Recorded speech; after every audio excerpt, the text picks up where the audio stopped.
அய்யனார் துணை அடுத்த வர எபிசோடில் பார்த்திங்க அப்படின்னா கோடீஸ்வரி ஒரு வளகாப்பு விழாவுக்கு போயிருப்பாங்க. அங்கே போகிறப்ப பார்த்திங்க அப்படின்னா மகாவும் வரேன்னு சொல்லியிருப்பாங்க. ஆனால் மகாவை வந்து கூப்பிடாம அவங்களும் அவங்க ஹஸ்பண்டும் போயிட்டு வந்துடுவாங்க. வந்து பார்த்திங்க அப்படின்னா மகா வந்து கேட்பாங்க, எதுக்குமா என்னை கூட்டிகிட்டு போகல அப்படின்னு சொல்லிட்டு கேட்பாங்க. இல்லைம்மா நீ தூங்கிட்டு இருந்த, அதனால தான் நான் போயிட்டு வந்துட்டேன் அப்படின்னு சொல்லிட்டு சொல்லுவாங்க.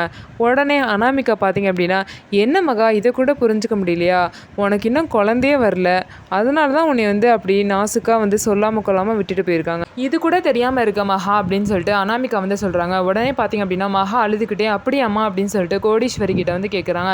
அப்படியெல்லாம் இல்லை மகா, நான் போய் உன்னை அப்படியெல்லாம் நினைப்பேனா, அவள் வந்து கெட்டெண்ணெய் பிடிச்சவ அப்படி சொல்கிறா, நீ ஏன் அவள் சொல்கிறதெல்லாம் கேட்குற அப்படின்னு சொல்லிட்டு மகாவை வந்து ஆறுதல் பண்ணுவாங்க. இருந்தாலும் மகா பார்த்திங்கன்னா அழுதுகிட்டே அவங்க ரூமுக்கு போயிடுவாங்க. அதுக்கப்புறம் சூர்யா போய் மகாவை சமாதானப்படுத்துவாங்க. எல்லாத்துக்கும் நான் தான் காரணம் மகா, நான் அவங்க கூட ஸ்டார்டிங்லேயே வந்து ஒழுங்காக சந்தோஷமாக வாழ்ந்திருந்தா இப்படி ஒரு பேர் உனக்கு வந்திருக்காதுன்னு சொல்லிட்டு ஃபீல் பண்ணி சூர்யாவும் பேசுவார். என்னை மன்னிச்சிரு மகா அப்படின்லாம் சொல்லுவார்.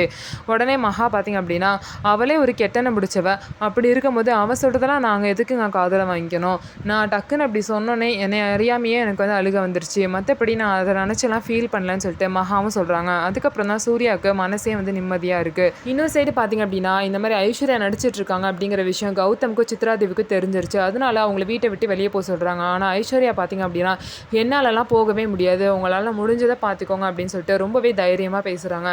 இதுக்கப்புறம் என்ன நடக்க போகுது அப்படிங்கிறத பொறுத்திருந்து பார்க்கலாம். நம்ம வீடியோ உங்களுக்கு பிடிச்சிருந்தா நம்ம வீடியோவை லைக் பண்ணிக்கோங்க. அதுக்கப்புறம் மறக்காமல் நம்மளோட சேனலை சப்ஸ்கிரைப் அண்ட் ஹைப் பண்ணிவிட்டு பாருங்கள்.